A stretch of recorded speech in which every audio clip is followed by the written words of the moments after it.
Welcome to HBCU Her Voice, a place where we celebrate the powerful voices and stories of remarkable women from historically Black colleges and universities. I'm your host, Shanasia Washington, a proud HBCU graduate myself. I'm thrilled to bring you this platform dedicated to amplifying the voice of our community. We dive into inspiring stories of resilience, success, and the incredible impact these women are making in the world. From trailblazing entrepreneurs to innovative leaders, we bring you the stories that matter, showcasing how HBCU experiences shape paths and fuel passions. We'll explore challenges, victories, and wisdom. Whether you're an HBCU alum, a student, faculty member, supporter, or simply someone who believes in the power of diverse voices, we are so glad to have you. So listen up as we share insights, celebrate achievements, and uplift our community. Together, we can inspire the next generation of leaders and ensure our voices are heard loud and clear. A grand welcome to HBCU Her Voice. Now, you already know the drill. I'm back like I never left. It's Shanasia Washington, the fabulous host of HBCU Her Voice, and I'm streaming from the beautiful city of Houston, Texas. Y'all know I love being here because we bring the real life conversation and we bring some real truth, right? So today I have another amazing guest. It's nothing different. You know the drill. She comes to the stage. She tells us where she's streaming from, which, you know what? I'm going to go ahead and let y'all know it's like an H-Town hottie. We're going to let her talk about it. But I'm going to tell the story. It's for her to do it. And she's going to tell us which HBCU she's repping. It's a good one. Without any further waiting time, here's my fabulous host for the day. Hey, okay, great. My name is Debbie Porter, and of course, I am a graduate of Texas Southern University. You heard me, go Tigers. So, I even kind of put on the burgundy today. You can't hardly see it, but representing TSU today. Here's the story. I was a business major at Texas Southern University, grew up in an entrepreneur family, and when I graduated, taught school for a few years. But I always had that yearning, that nudge. We all have that nudge that we try to ignore, like we don't know, like we know that we're supposed to be going to another level or doing something else in our lives. Anyway, I started that business. And oh my God, I did not know how much work it would really take and how much you really had to invest into starting a business. So let's add a husband and 2 babies into a business. And then I bought the business home. I always like to tell people that I had a home-based business when it was not popular to have a home-based business. So I'm trying to teach the children how to be quiet and try to get the work done. And here it is. I had the business, I had the marriage, I'm involved in my church. I am doing all of these things. But what I wanted to strive for and what I have always done was to live a balanced life. I believe that you should have a business if you want one, job, no matter what it is that you want, but you should always have time for yourself, your family, and your friends. And if you're missing anything in either of those, we need to chat because that became my thing in life. My children have graduated. You think that I would have finished and said, no, okay, I'm done with all this. I could chill now. Not me. I'll go and write a book on how to start a business, how to give birth to your business and still have time for yourself, your family, and your friends. And it sounds so simple, like most things, and it is. But there's some steps that we need to take to start a business and to keep a balance in our lives, especially us as women. Just trying to pull all of that together is something. So that is my pet peeve. Is to really know what are some of the tools that I need to be able to live a balanced life, to be able to enjoy the money. Some people make so much money and don't get a chance to enjoy it, or they lose themselves and their family in the process. You don't want to lose yourself. You don't want to lose your family. You don't want to lose your friends. And it's not necessary to do so. We just need to live a balanced life. It is as simple as that. So today, I really want us to chat about some things that's going on in your life. Like I said, we know that when it's time for some of us to go to another level or to do something different in our lives. And we just want to make sure that we nurture that, but at the same time, not lose ourselves. Miss Debbie, it is so easy to lose yourself. You know I that? know. You Mhm. know it. You know what I'm saying? It's Mhm. so easy to lose yourself because there's so many competing priorities. The husband, the child, the job, and you talk and see, we haven't even layered on their business because their business, when you first birthing that thing, oh, you Hmm. gotta wear a lot of hats. You Woo! gotta wear so many, you gotta wear so many hats as it just pertains to the business before you even step Yes. out of it. So it is so hard or it's so hard for you to say, look now, where am I at? I've Yes. simply lost myself. So Yes. when you were based to where home-based business, because you're right now, other thing. I'm a home-based business owner for the most part. Most of everything I do is right here in this space. Now, when you were doing it back then where it wasn't popular, I know for a fact you had people that just did not. They didn't understand what Miss Debbie was over there doing. They talk about Miss Debbie got a business. She had a them She babies doesn't just work. Miss Debbie doesn't work. And that is the thing that you have to be careful with owning a home-based business is people think that you don't work because you work from home. And you do. When you work from home, you really work harder than you do when you go into business, when you go into the office. You it know, is because yes. I find myself, and then you can't turn the ideas off. I find myself sometimes, and I'm not proud now. 1:30 it's something that popped in my head, and I came back in this office trying to tinker. I said, Sinead, you know what? No, ma'am. Go, go lay down and get your life together and stop all this craziness because you can't turn it off. So tell me, Miss Deb, because I know you've been in the space for a long time in the business world and different things. And there are women now that are really like chomping at the bit. They're trying to get their hands onto something. The workforce is crazy, especially for women of color. They're trying to come out of there and build something. So I just want you to tell us, maybe one of those, or I'm gonna say those top 3 things that you need to consider because it sounds good. Come on out here and get the business. But those top 3 things that you need to consider before you make that decision to jump into a business. One, you don't want to jump into a business just to be in a business. You need to be into something that you love doing so that it doesn't feel like work. The second thing is that you don't have to have the latest and the greatest of everything to start a business. You don't have to have 1,000 business cards, pamphlets, the latest and greatest computer. You don't have to have all of that and send yourself into debt. You don't even have a client yet. They don't know. They are real, and all honesty, they're buying you. And here's the third thing that you really got to hold on to. No.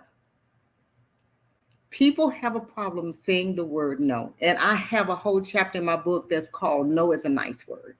And if you can learn how to say that word when you're in business, you're going to be okay. You're going to be just fine. And look at Miss Debbie, she's saying it so sweet, talking about, yeah, when you say no, and it's hard. No is a nice word. Listen, I tell my brother, you have to say it. You can say it with a smile. Just say it. You got to learn how to say the word no.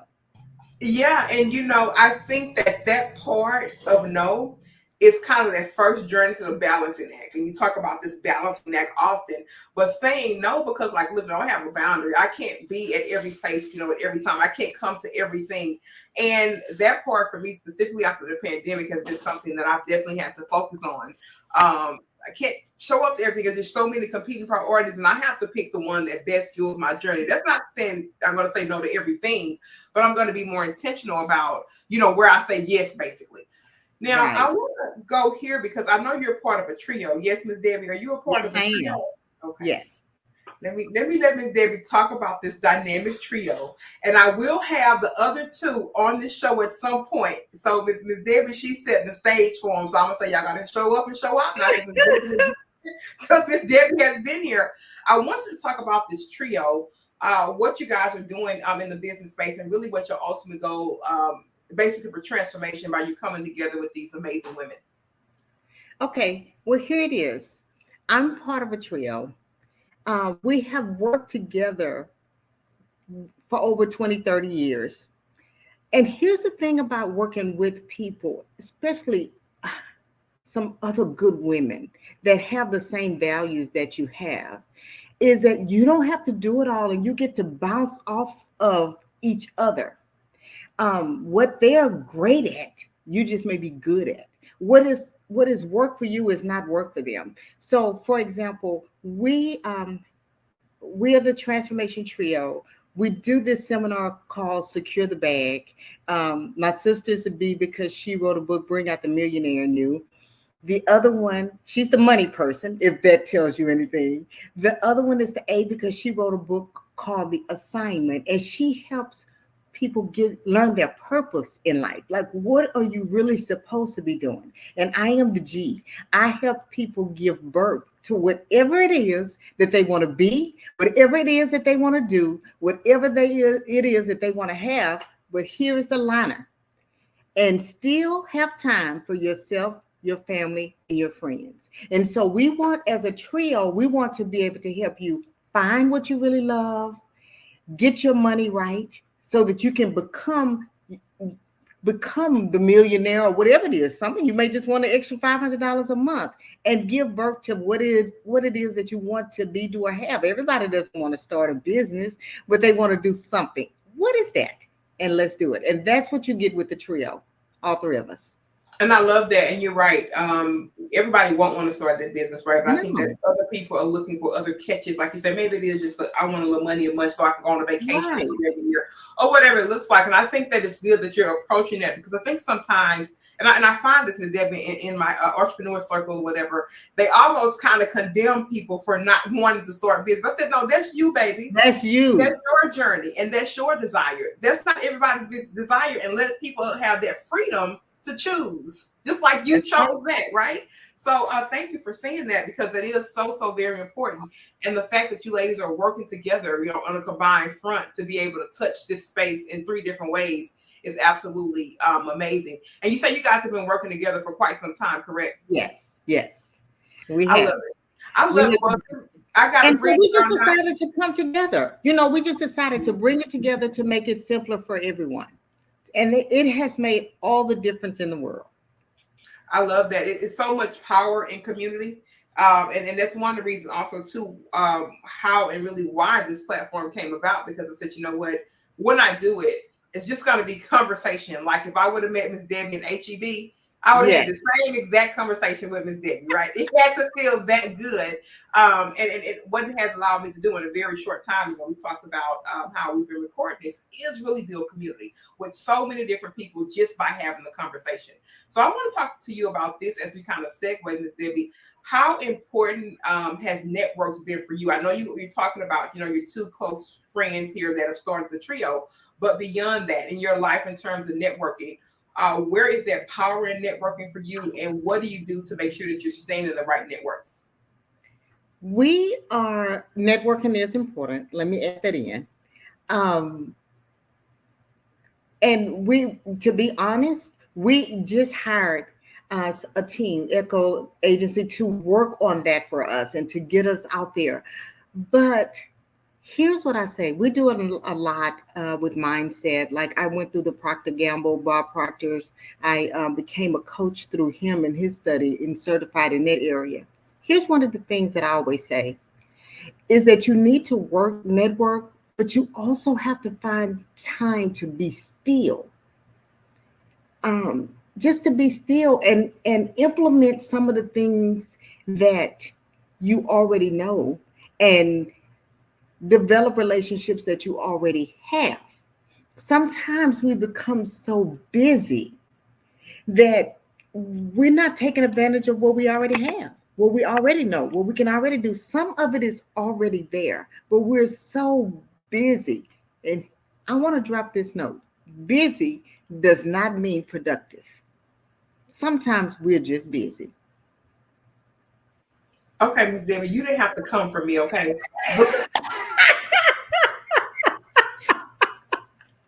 We didn't ask you to come for me. I'm trying to get out of my business. I'm trying. I'm sorry.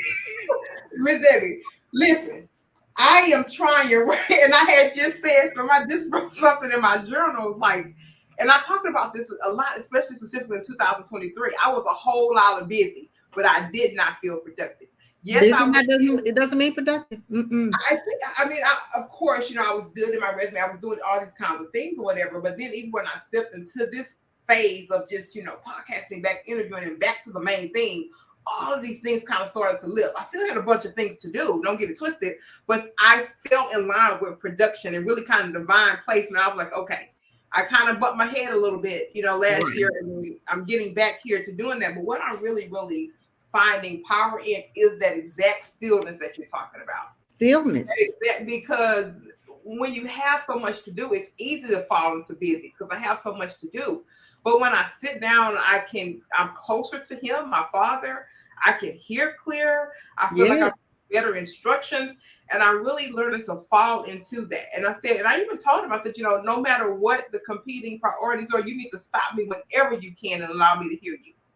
And that is the stillness that I'm getting power from in right now, even as I speak.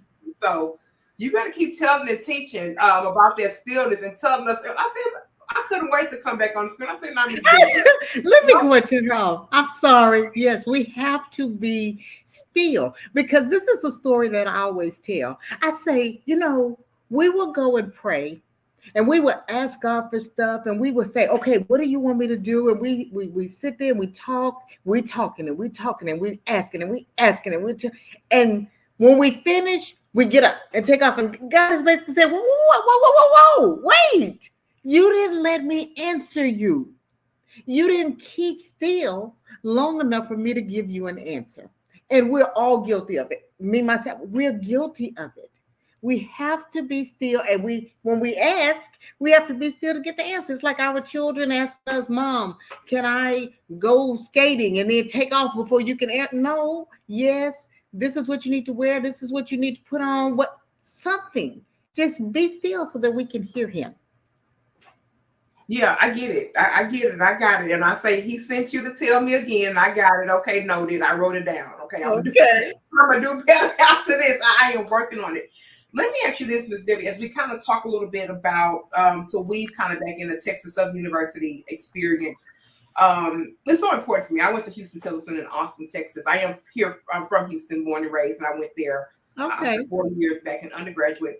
And I talk about it, and I tell people all the time, like, this version you wouldn't have seen in college. I was just so, by the book and so shy and so much. But what happened from that, obviously, it transformed me enough to almost 20 some years later to create a podcast around it, because it did change my life in a way that I think gave me the basis to my career and being able to survive in corporate, being able to know who I am and being able to be so proud to stand in who I am. Even when I was shy, there was still a level of me that was like, okay, I may be a little shy, but this confidence going to pick through. You keep trying it, it's going to come.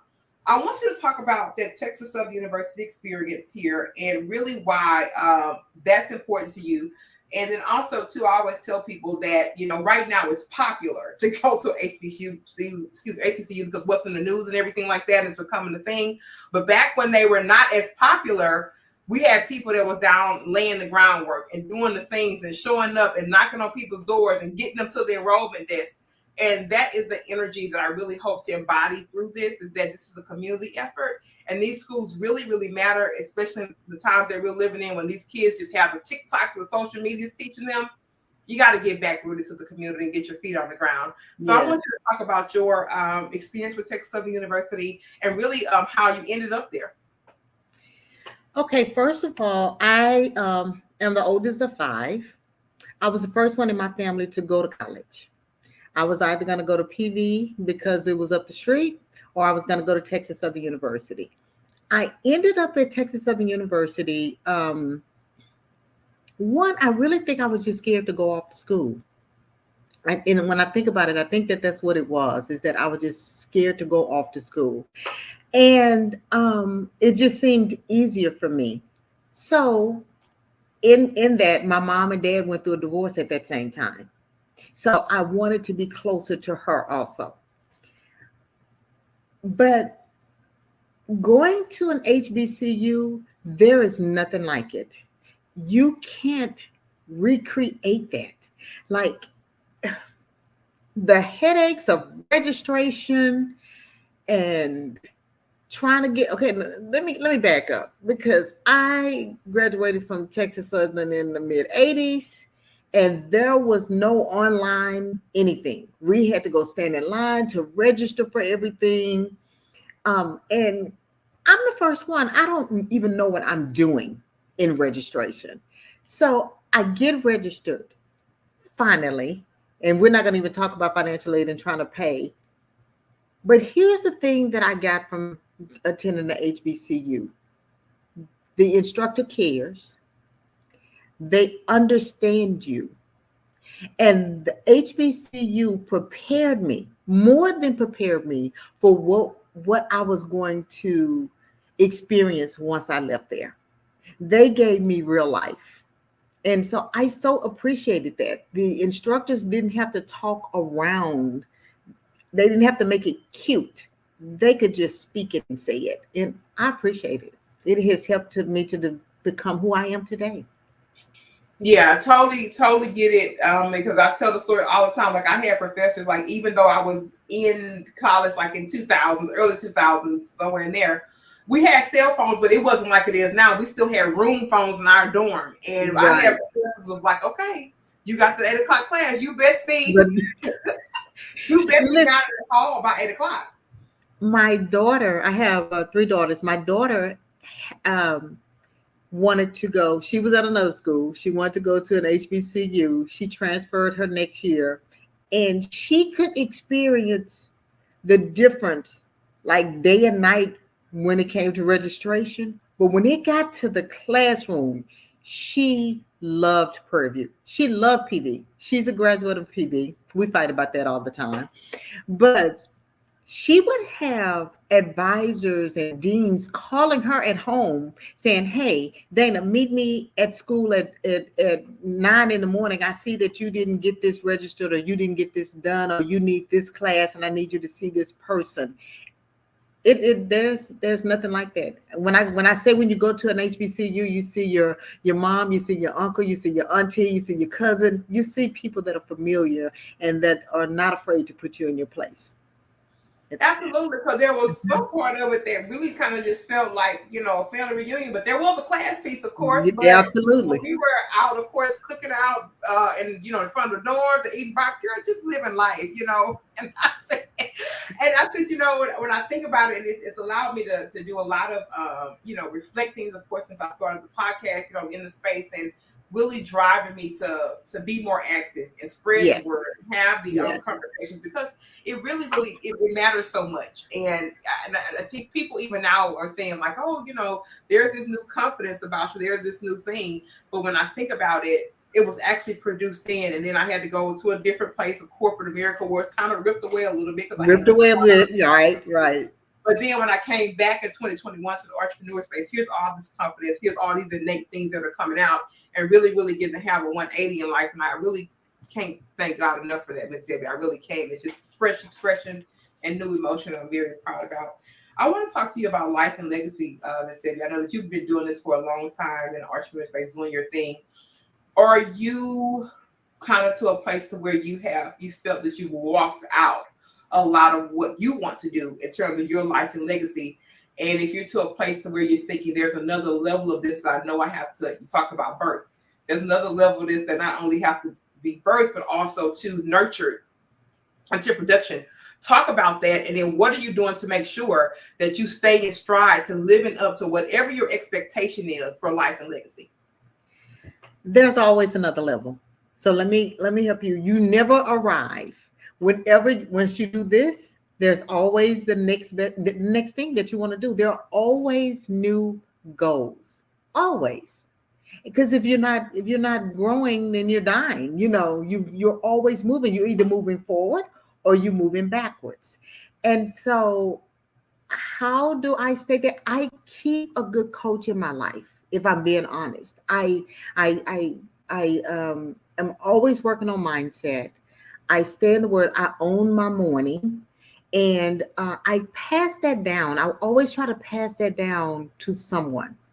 Always try to give people more than what they expect, more than what they want, and always trying to help someone else come up. If you're helping someone else, If you're teaching someone else, there's just a teacher in there. If you're teaching someone else, if you're helping someone else, and you're always dealing with your mindset, you have to always be growing.